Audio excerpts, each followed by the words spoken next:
For this edition of Current Reflections, we're joined by Tom Davis, who will discuss cyber infrastructure and distance education. I'm Bradley Shreve. Today, tribal colleges and universities have some of the slowest internet speeds and most outdated hardware and software among all institutions of higher education. But for anyone familiar with the long history of TCUs underfunding, these facts come as no surprise. What is surprising is that the situation is not worse than it is. Due to the concerted efforts of an earlier generation of TCU leaders who recognized the incredible importance of bridging the digital divide in Indian country, tribal colleges made impressive strides despite chronic underfunding. One of the key leaders in this effort is longtime tribal college leader Tom Davis, who helped make Bay Mills Community College one of the first online degree granting colleges in the United States, and was a central player in the development of the American Indian Higher Education Consortium's Technology Committee. Davis's long career in American Indian education began in northern Wisconsin at the Menominee County Community School. From there, he went on to play a key role in the founding of College of Menominee Nation in 1993, before tenures as president or chief academic officer at several other TCUs, including Lakota Ojibwe College, Fond du Lac Tribal and Community College, Little Priest Tribal College, and Navajo Technical University. Through it all, Davis maintained a keen interest in the development and evolution of cyber infrastructure and online teaching in higher education. Thanks for joining us today, Tom. Glad to join you. Glad to be here. Great. Well, let's step back in time to the early to mid 1990s when you were at College of Menominee Nation. What was the state of cyber infrastructure at TCUs, and how did it compare to that at other institutions of higher education? Of course, back then, the technology revolution, as we know it now, was really in its very beginnings. I mean, you had the first stirrings of the internet, but it certainly wasn't what it is now. Netscape still hadn't been generally distributed to the general public or anything like that, and computers were still sort of like the Radio Shack variety, where they really were good for word processing, maybe a little bit for computation, but nothing like what we're used to today. However, there was the beginning stirrings of technology entering the university sphere. The internet started in the universities between professors primarily, and sometimes administrators at universities around the country, especially the more sophisticated ones like MIT and whichever one, Stanford. But, it still was very, very specialized. But of course, as time went on, it was becoming more and more part of everyday life. And as it did so, the community colleges especially, and the other universities and colleges were just beginning to really concentrate on building computer labs and establishing degree programs in computer science, which were primarily about programming, or information technology, which was primarily about, how do you use this piece of software and that piece of software and everything. The tribal colleges at the time were, a few of them had a few computers around. Usually they were being used by administrators or grant writers or something like that. There weren't very many computers, I don't think, Brad, in college, most of the colleges. it was even, they were certainly behind the curve at that point. Certainly College of the Menominee Nation was. And anyway, that was sort of the state back then. You are one of the most well-known figures in the tribal college movement, as you seem to have been everywhere and played a role in so many programs, projects, initiatives, too many to list here. But technology was one area where your knowledge and experience were especially critical. Can you tell us a little bit about your background and your startup, Synaptics Micro Solutions, and how you leveraged this experience to get the ball rolling at TCUs? My one foray out of tribal education was with Synaptic Micro Solutions. A friend of mine out of Shawano was Steve Cook, started this company called Publisher Control Systems to start with. And that company developed originally software to manage the accounting for shoppers' guides and small newspapers and that sort of thing, small publications in general. And as it evolved, especially after I became involved, first as a sales manager, as it evolved, we began developing more complex systems that did everything to put out a newspaper, from producing editorial copy to classified ads to display ads, just a whole range of things. And everything was related to everything else. I mean, there's an accounting function that goes along with selling display ads or classified ads. There's an accounting function with putting together a newspaper along the way.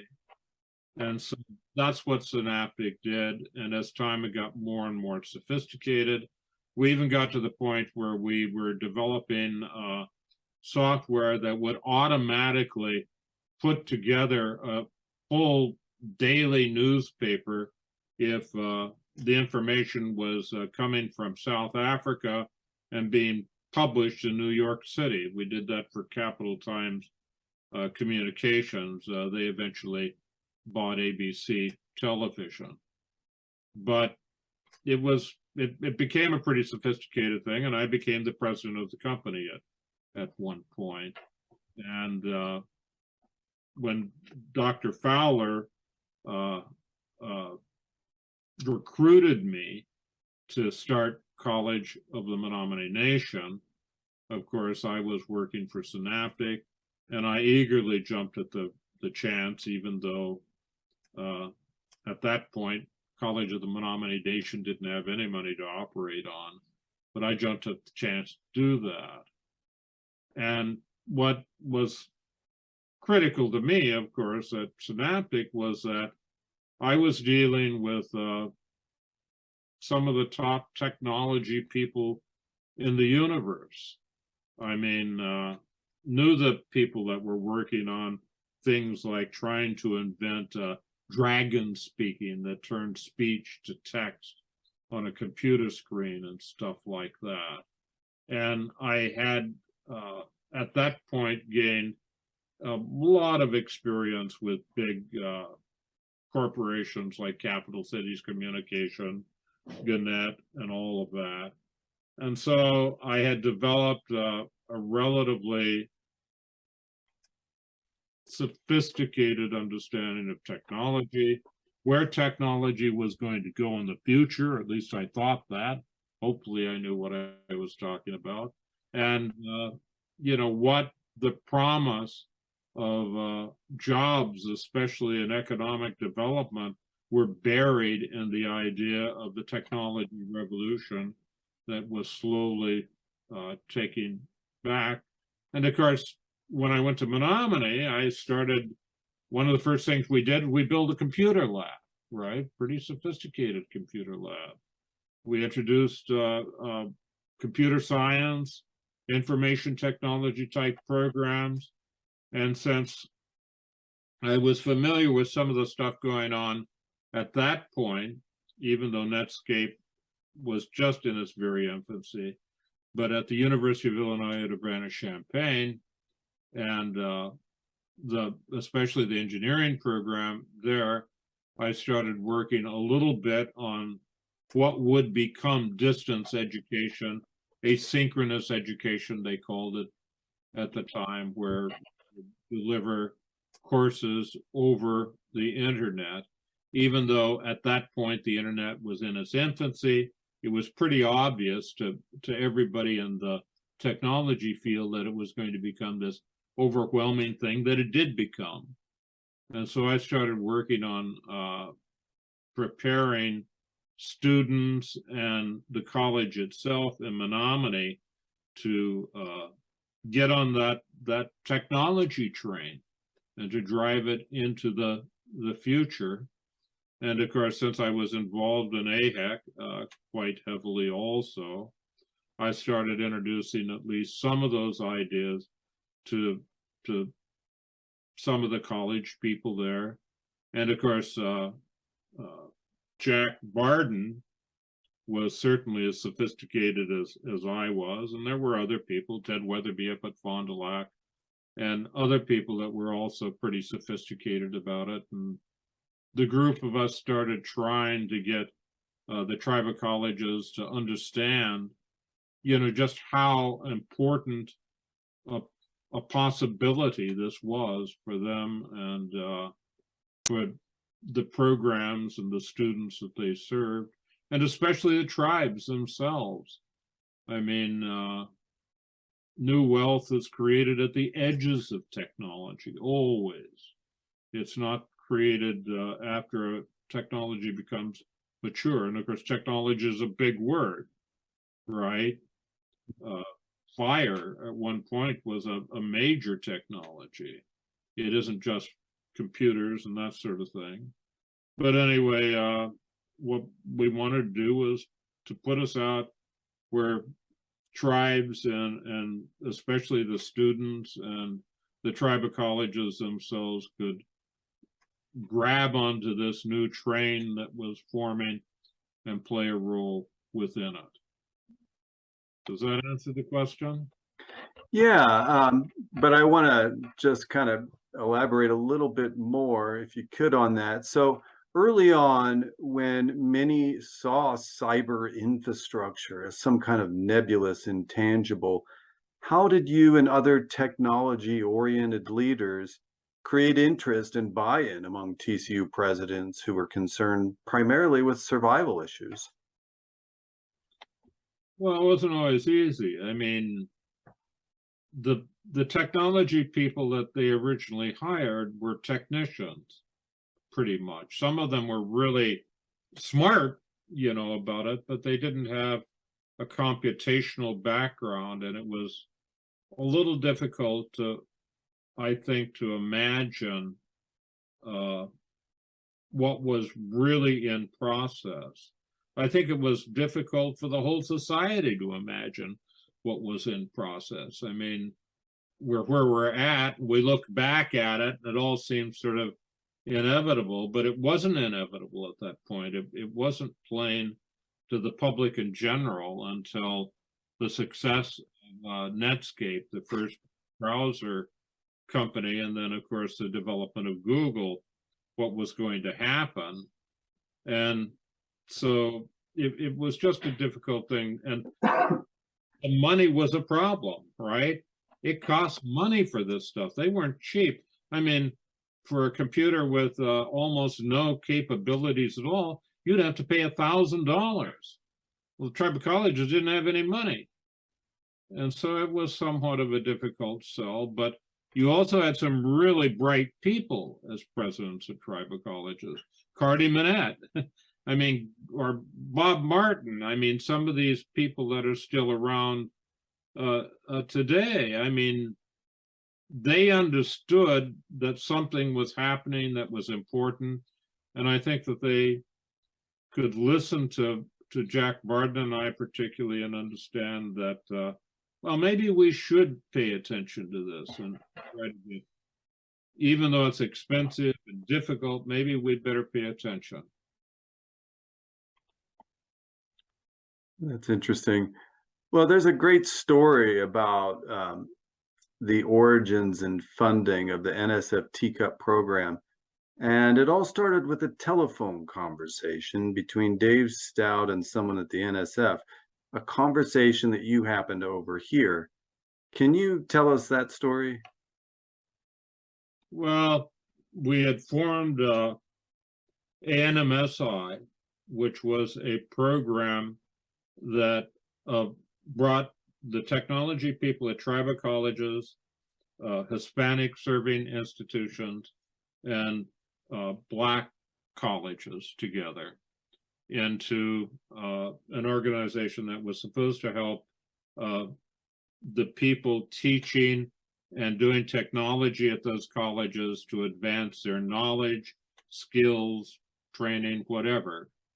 And that was headquartered at EDUCAUSE in Washington, D.C.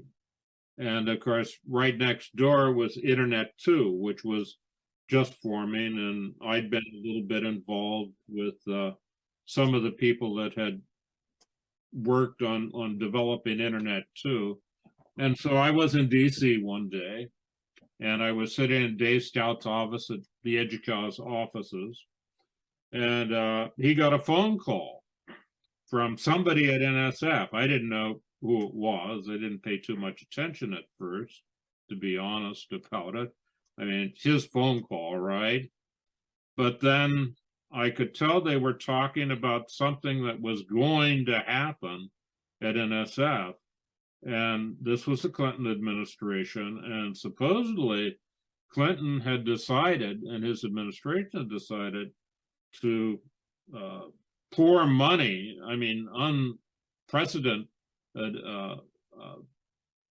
volumes of money into technology at NSF. And there was going to be money there to help with bridging the digital divide and all of that sort of thing. And of course, my ears perked up. I probably shouldn't have perked them up, but I did, right? And so, anyway, I didn't react too much with Dave. I knew he didn't really want to talk about it because he was an old NSF officer, and he had been talking to one of the people that were going to design this new initiative by NSF. But after I left Dave's office, I called up Carrie Billy, who was then at the White House Initiative Office for tribal colleges and universities. She was the head of that at that point. And I told Carrie about what I just heard. And I said, can't we get involved with the Domestic Policy Council or somebody and see if we can't make a tribal college initiative within this larger initiative, you know, in the process of forming. And Carrie thought it was a great idea.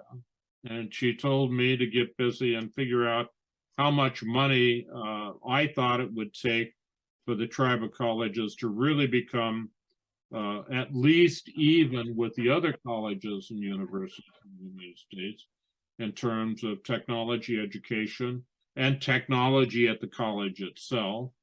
And so I did that while Carrie started working with the people within the administration. And Carrie is really effective, let me tell you. She's unbelievably effective with the federal bureaucracy. And the next thing I know, she was calling me back and she said that she believes she had the Domestic Policy Council and the Science Advisory's Office of the Clinton administration interested, and that they would probably consider, didn't promise, but consider doing something. And she asked me about how much money I thought that we should go after. And I can't actually remember how much money I had developed. It was tens of millions of dollars for sure.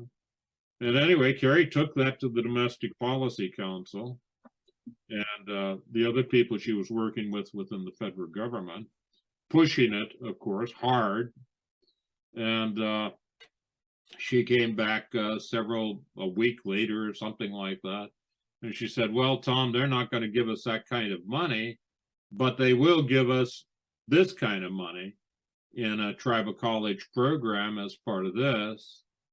And I thought that was great. Well, something's better than nothing. And we're poor as tribal colleges, and we need what we can get. And this would certainly move us down the road.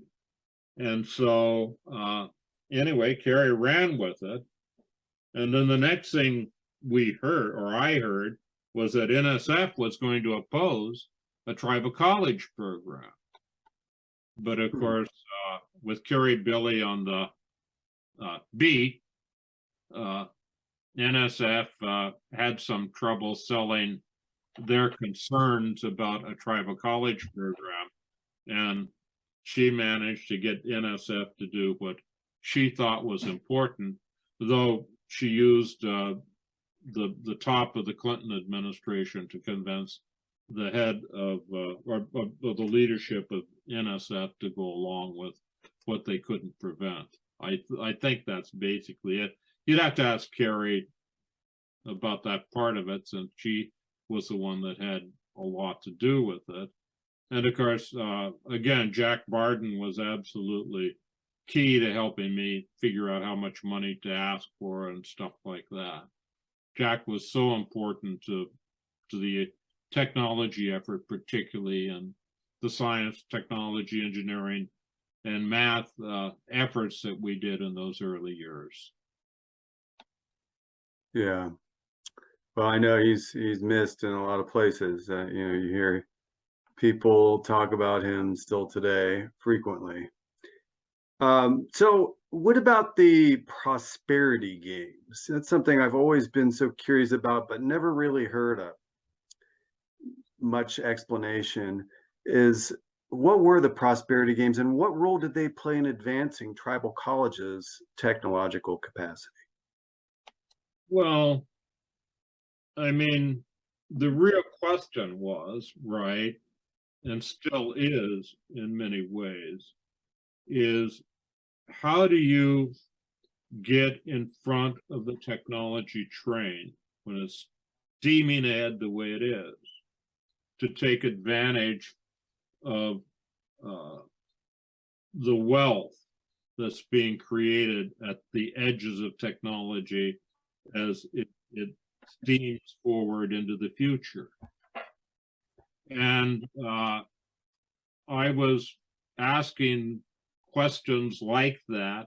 Jack Barden was asking questions like that.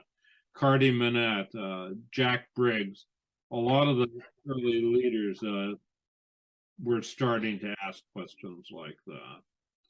And one day, while we were in DC, I believe Al Kushlikas was around in those days too. One day, we were over at Carrie's office in the Department of Education, and Carrie said something to the effect, well, I was involved when I was the chief aide of the senator from New Mexico with something called a prosperity game, and they used it to reform welfare. And it was really an effective thing. Maybe we ought to try to do something like that. And Jack Barden and I and the others present at that particular moment said, well, why not? I mean, we don't know anything about it, Carrie, but maybe you can instruct us on it.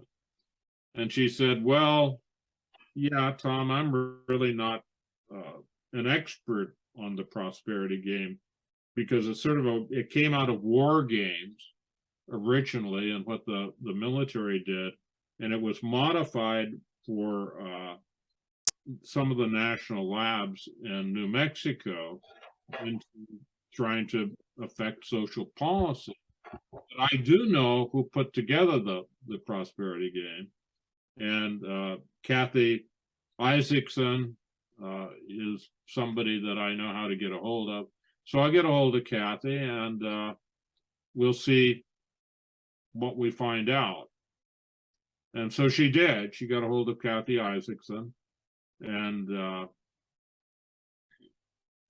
Kathy at that point became involved. Kerry came up with a little money to interest Kathy, I think.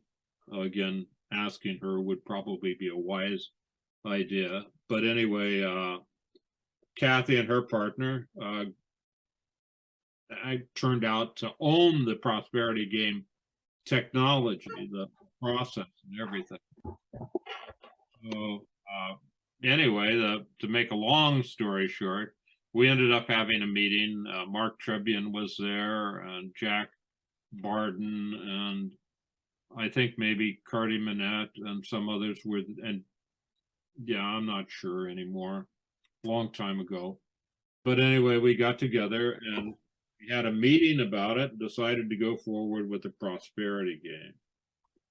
And of course, the question was, okay, how do we use this technology revolution to create, to solve problems like the digital divide in Indian country, create economic development opportunities, and move the tribal colleges and universities to the forefront of technology education in the United States and in the world.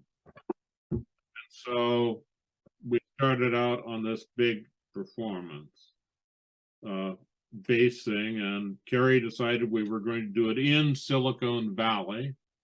And I had no idea how it was going to be funded because it was going to be expensive, right?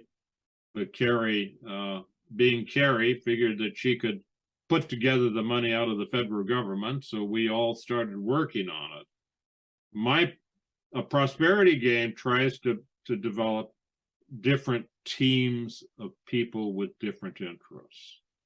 In this case, we had to put together a team that was primarily interested in conservative policies in the United States concerning technology. We wanted real rock bottom conservatives like Senator Domenici of New Mexico. Another team would be international, indigenous leaders from around the world. That's where at least I first were aware of getting involved with the Maori and other indigenous groups around the world that ended up with WINHEC, the World Indigenous Nations Higher Education Consortium, quite some time later.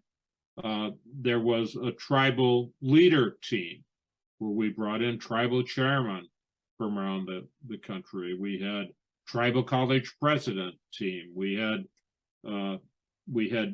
tribal college technology people and faculty team.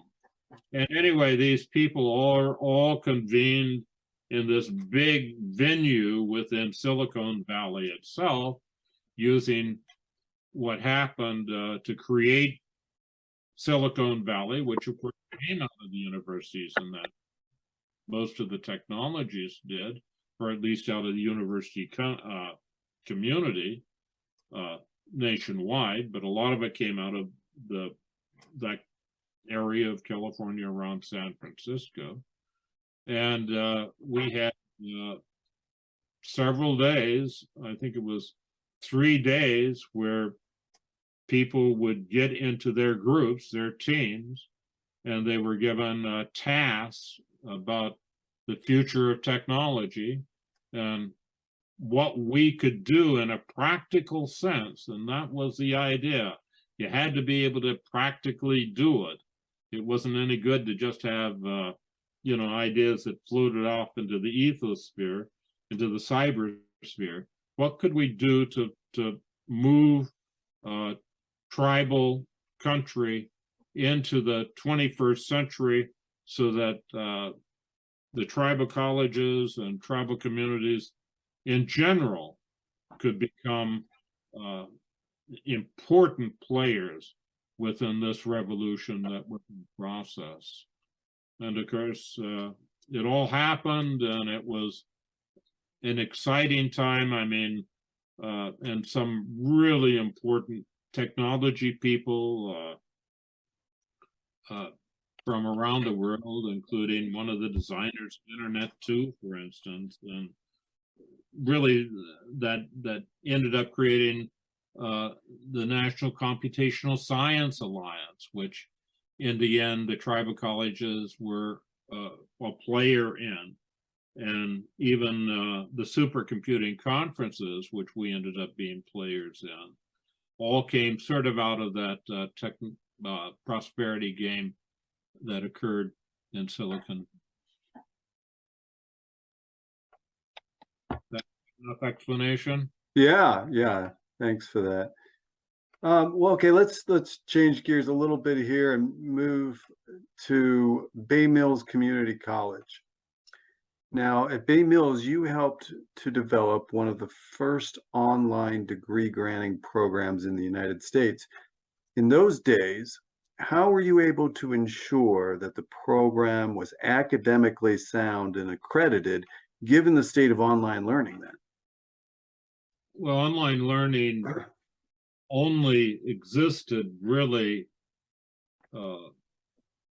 as an idea at that point. I mean, you had the experiments at the University of Illinois at Urbana-Champaign in asynchronous education, but there just wasn't really online learning as something that existed.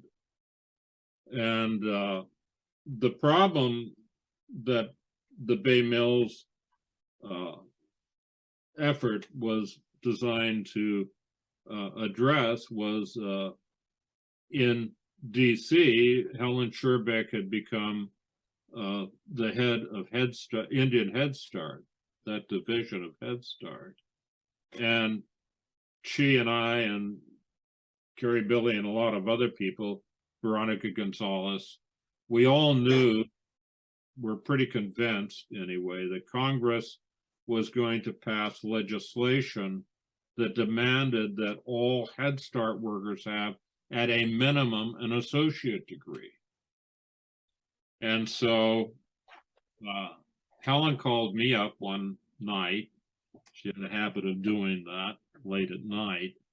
And she laid out the problem for me and said, well, what are we going to do? And I said, well, Helen, there's this new effort to create asynchronous education online venues. And what we could do, since a lot of Indian country isn't in places that, you know, you can get to colleges easily enough to get people associate degrees. What we could do is create a distance education thing that's asynchronously based, so you don't have to have really high connectivity to pull it off, and work with individual communities around the United States, Alaska, wherever, to create an associate degree program so that people working in Indian Head Start can get their degrees and become eligible for keeping their jobs under the new legislation that we believe is coming down. And Helen put up a little bit of money to do that. And I was talking to Martha McLeod, who of course was the leader of Bay Mills Community College at the time. Berna at Menominee, at College of Menominee Nation, was a little skeptical of the whole thing. And I talked to Martha, and she said, well, sure, that sounds like really an interesting project, and we'll do it at Bay Mills, but you've got to do it for us. So that's why I ended up at Bay Mills for a while, creating the first online degree program, obviously among tribal colleges, but one of the first in the United States. Of course, the accreditation agency had no idea what we were doing. It was just over. I mean, I talked to Steve Crow, who was then, who was somebody that I knew pretty well in North Central, and he shrugged his shoulders and said, well, as long as it meets all the standards of accreditation, Tom, it'll be okay. And as it, and I don't think he knew what I was talking about, to be honest about it. Pretty sophisticated guy, but I think this was long before Phoenix or anything like that had developed. So anyway, I went up to Bay Mills and worked with Martha McLeod and the staff up there. And of course, the staff had problems with it. It just didn't strike them. But luckily, there were several people on the staff that did bite and decided they'd do it. And we hired a programmer out of Canada, a wonderfully sort of eccentric lady that was really talented. And we put together an online program based upon Head Start performance standards, designed to deliver an associate degree that met all of the qualifications to be accredited under Bay Mills, while at the same time meeting the needs of Indian Head Start in Washington, D.C., and launched it. And it was a huge success. Well, that's impressive, especially then, at that time. So tribal colleges today still face many cyber infrastructure and technology related challenges. As someone who wrangled with such challenges for 3 decades, what advice or lessons learned can you offer current TCU leaders? Well, it's always a challenge. Right now, the challenge of AI, for instance, artificial intelligence, is so huge that nobody has a handle on it. A lot of dreams out there of what AI will become, but believe me, they're probably, none of us really see clearly where that's going to end up. And so the first piece of advice to any president is that you got to invest in these things. You got to find the federal grants if that's what's necessary. And that's not always easy. The NSF, too often, where you're usually going to, or, you know, sometimes the Department of Energy, you can find that kind of money. But, you know, they're always a little skeptical of tribal colleges doing things like that. And so you got to overcome that. But you got to invest in these things. It's been such a struggle to get the AI money that we need at Navajo Technical University. And believe me, I've worked hard at it. I've written I don't know how many grants. You don't always get them through because NSF and other agencies are a little skeptical. And of course, you've got to find the people that can actually do it. AI people are rarer than hen's teeth that are any good to teach or to actually do research or that sort of thing. So you have that challenge, but you gotta get out there and you gotta read and you gotta understand what, and you gotta project out into the future. Where is the development going to occur? And what are the effects of that development going to be? And it helps to get involved in things like the supercomputing conferences. I've had trouble over the years getting people from the tribal colleges to go to those. And still, there in one place every single year are the most bright people in the universe. I mean, during the supercomputing week every year, they have more connectivity than any other place, single place on the planet, every single time they have a conference. And you can go around the floor and it's hard to understand. I mean, it's hard for me to understand everything going on. I mean, it's a circus, right? There's guys working on haptics, and haptics is the ability to feel something over distance, that you're experiencing, you know, a fabric that's being sold in New York, you can feel that fabric over distance. You know, stuff like that. And it's just a bewildering mix of AI experiments and stuff. But if you go there and you keep an open mind and you don't go to the technical sessions, perhaps, except the ones that you can understand, because some of them are going to be over my head, certainly. You know, that Larry Smarr gives a speech, I'll go to it. Larry Smarr is one of the top people in the world that has been a real friend to tribal colleges, especially Navajo Technical University. But, you know, and people like that. But you know, you go and you try to learn what you can and listen and try to figure out what's going to come next. It's also important to try to get involved with people like Larry Smarr. I mean, if you can, you know, people like that can really give you an insight into the universe of technology.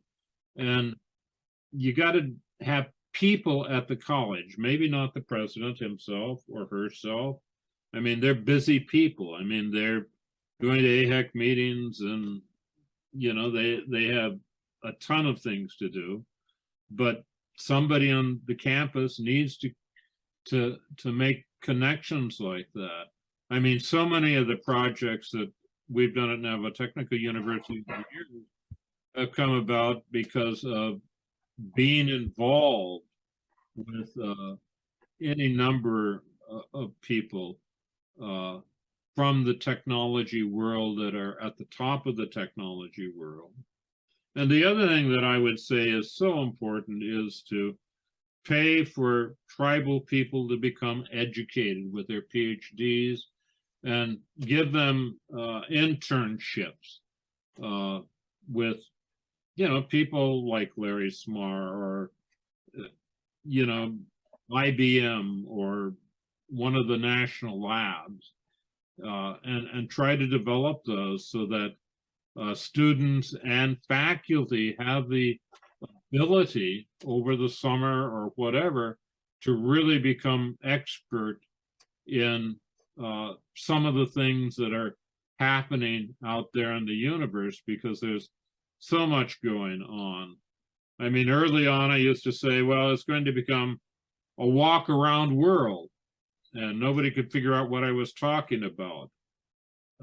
And the reason I was saying that was that things were becoming so small. I mean, microprocessors were becoming so small that you could see that they were going to fit in refrigerators at some point, or they would do the phones that we have now, or computers weren't going to any longer be just confined to a desk. And by seeing that, by knowing that, I think we managed to put Navajo Tech into that field. We before almost anybody else. But the reason we could do that is because, you know, we had people at Navajo Tech that we developed and educated, Navajo people in some cases, Jared Ribble, particularly, Jason Arviso, Mark Trebian, that had some insight into all of this. And that's how we got so early into advanced manufacturing and some of the different fields that we've got there, is because we were out there meeting with people, going to conferences, doing internships with faculty and students both, and supporting those. We were offering competitions and entering competitions, keeping our ears open, and being flexible and understanding that change is the way the world is now. And then you got to get out, you got to dedicate some people have drive on the campus to find the funding, because it's not easy to find the funding. You got to work with the private foundation world, you got to work with the federal funding world, state funding if that's possible, tribal funding, funding from casinos, whatever, you got to go out and you got to find the funding to try to put into place people that can learn or that have expertise in all of these different hydra-headed fields. I mean, they go out everywhere, much worse than octopus's tentacles, and you got to have people that can sort of live in that milieu and learn and bring it back home to the campus, and in the end, write grant proposals that are going to be funded that help you to move forward. Is that a good enough answer? That's great, Tom. And, you know, I just want to thank you for joining us today. It's been a real pleasure to talk with you and to, you know, hear these incredible stories and lessons for leaders today and for future leaders. Well, it's always fun to talk to you, Brad. Great. Well, hopefully we will see you at AHEC soon. Yep, we'll see you later. Okay. Take care. Thank you.